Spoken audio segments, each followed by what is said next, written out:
శ్రీ దుర్ముఖినామ సంవత్సరంలో సింహరాశి వారి యొక్క గోచార ఫలాలు.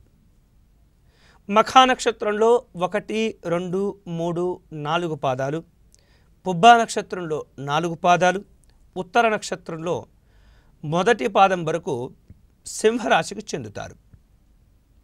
ఈ సింహరాశి వారికి ఈ సంవత్సరము ఆదాయం 11, ఖర్చు 5 గాను, రాజపూజ్యం 6, అవమానము 3గా ఉండబోతుంది. అయితే సింహరాశి వారు మొత్తం మీద కొంత ఆర్థికంగా ఇబ్బందులను ఎదుర్కొంటూ గౌరవ మర్యాదల విషయంలో ఉన్నతపరమైనటువంటి ఫలితములు పొందేటటువంటి అవకాశం కనిపిస్తుంది. ఈ రాశి వారికి గురుడు 11 ఆగస్టు 2016 వరకు జన్మరాశి అయినటువంటి సింహరాశి యందు, అలాగే ఆ తదుపరి ద్వితీయ రాశి అయినటువంటి కన్యారాశి యందు సంచరించును. శని 26 జనవరి 2017 వరకు చతుర్థ స్థానమైనటువంటి వృశ్చిక రాశి యందు, అటు పిమ్మట పంచమ రాశి అయినటువంటి ధనురాశి యందు సంచరించును. ఈ సంవత్సరం అంతయు కూడాను రాహువు జన్మస్థానమైనటువంటి సింహరాశి యందు, కేతువు సప్తమ స్థానమైనటువంటి కుంభరాశి యందు సంచరించును. ఇక కుజుడు 20 జనవరి 2017 నుండి 1 మార్చి 2017 వరకు కూడాను అష్టమ స్థానమైనటువంటి మీనరాశి యందు సంచరించును.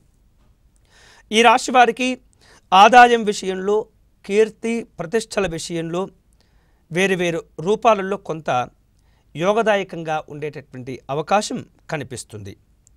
అర్ధాష్టమ శని వలన వాహన సంబంధమైనటువంటి ప్రయాణాదుల్లో కొంత ఇబ్బందులు కలిగేటటువంటి అవకాశం ఉన్నందున చాలా జాగ్రత్తగా వాహనాలను నడుపుతూ తొందరపడకుండా నిదానంగా గమ్యస్థానానికి చేరుకునేటటువంటి ప్రయత్నం తప్పనిసరిగా చేయవలసి ఉంటుంది.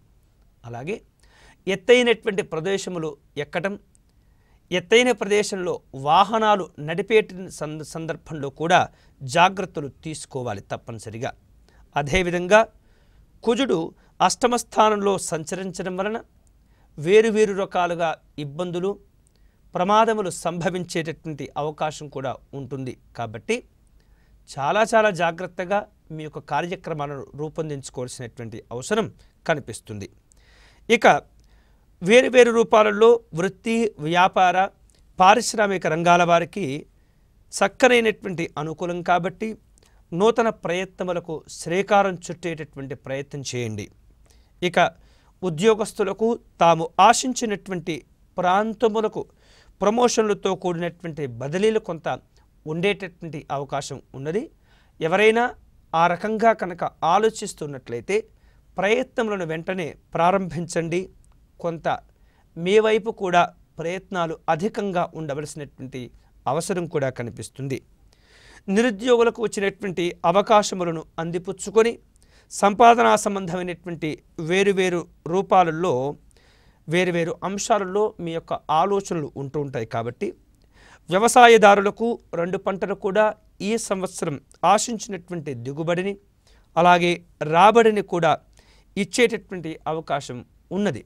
ఇక కంది, శనగ, ప్రత్తి, చెరుకు పంటలకు ఈ రాశి వారికి ఈ సంవత్సరం వ్యవసాయ సంబంధమైనటువంటి అంశంలో అనుకూలించగలుగుతుంది. విద్యార్థులకు ఈ సంవత్సరము సామాన్యమైనటువంటి కాలంగా చెప్పవచ్చు. పట్టుదలతో ప్రయత్నాలు చేయండి. చదువును అశ్రద్ధ చేయకండి. బద్ధకంగా ఉండేటటువంటి ప్రయత్నం చేయకండి. ఎప్పటికప్పుడు చైతన్యవంతంతో కనుక మీరు వ్యవహరిస్తే చదువులందు మంచి ఉన్నతిని సాధించుకునేటటువంటి అవకాశాలు కూడా ఉన్నాయి. కష్టపడితే కానీ ఫలితములు పొందలేనటువంటి స్థితి కనిపిస్తుంది. మంచి ర్యాంకులను కూడా మీరు సాధించుకోగలుగుతారు. పట్టుదలతో వ్యవహరించండి. మంచి సానుకూలమైనటువంటి దృక్పథంతో చదవండి. ఇతరులను చూచి మంచి విషయములను కొంత అవలంబించేటటువంటి ప్రయత్నం చేయండి. ఉన్నత విద్య కొరకై దూర ప్రాంతములకు వెళ్ళటం కూడా జరిగేటటువంటి అవకాశాలు ఉన్నాయి. చేతి వృత్తుల వారికి, అలాగే కళారంగంలో ఉన్నటువంటి వారికి, రియల్ ఎస్టేట్ వ్యాపారస్తులకు, రుణ వ్యాపారస్తులకు ఈ సంవత్సరము రాబడి మరింతగా వృద్ధి చెందుతూ ఉంటుంది. స్థిరాస్తులను వేరువేరు ప్రదేశాలలో కొనుగోలు చేసేటటువంటి అవకాశాలు కూడా ఉన్నాయి. రాజకీయ నాయకులకు ఈ సంవత్సరం గౌరవ ప్రతిష్టలకు ఏమాత్రం భంగం వాటిల్లకపోవచ్చు. అయితే అప్పుడప్పుడు చిన్న చిన్న సమస్యలు ఇబ్బందులు కూడా వస్తుంటాయి. అయినంత మాత్రమున మీరు ఆందోళన చెందనవసరం లేదు. ఇక ఈ రాశి స్త్రీలకు ఈ సంవత్సరము యోగదాయకంగా ఉంటుంది. ఆరోగ్యం కూడా చక్కగా వృద్ధి చెందుతూ ఉంటుంది.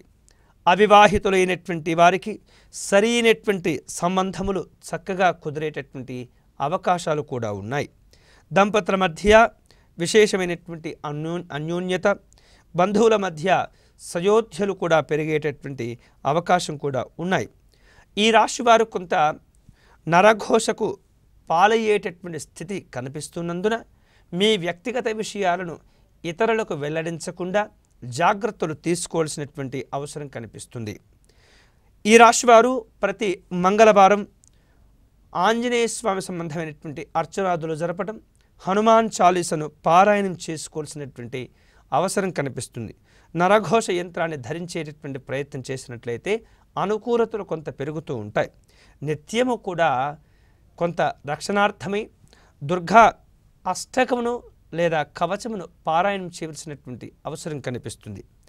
ఈ రాశి వారికి ఈ సంవత్సరం అదృష్ట సంఖ్య 1, అనుకూలమైనటువంటి సంఖ్యలు 2, 3, 9. ఇక రాస్యాధిపతి సూర్యుడు కాబట్టి వీరికి కెంపు ధరించటం మేలును కలగచేస్తుంది. నక్షత్రముల ప్రకారంగా మఖా నక్షత్రం వారికి వైఢూర్యము, అలాగే పూర్వ ఫల్గుని అనగా పుబ్బా నక్షత్రముల వారికి వజ్రమును ధరించటం మంచిది. ఉత్తర నక్షత్ర జాతకులకు కెంపును ధరించడం శ్రేయస్కరంగా ఉంటుంది. ఇవి ఈ దుర్ముఖి నామ సంవత్సరంలో సింహరాశి వారి యొక్క గోచార ఫలములు.